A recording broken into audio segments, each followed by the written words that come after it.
Llevamos ya semanas diciendo que para nosotros esto es un premio, pero a la vez es un reto, ¿no?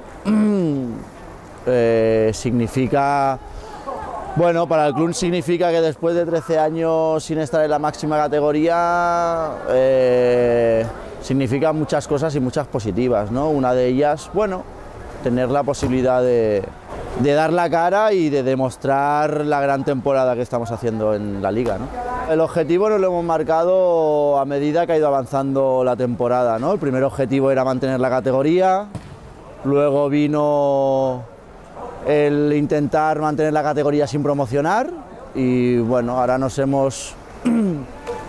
encontramos en una situación que sí, hasta hace 2 o 3 semanas era clasificarnos para la Copa porque estábamos ahí, y creo que ahora el objetivo es intentar estar entre los 8 primeros sin ninguna duda, ¿no? Bueno, el cuadro, creo que la parte de los de la derecha, que digamos, es buena, ¿no? Es buena todo y que todos los partidos son complicados. El objetivo para la Copa es Mataró. A partir de ahí, bueno, al tener esta suerte de caer en este lado del cuadro, nunca se sabe, ¿no?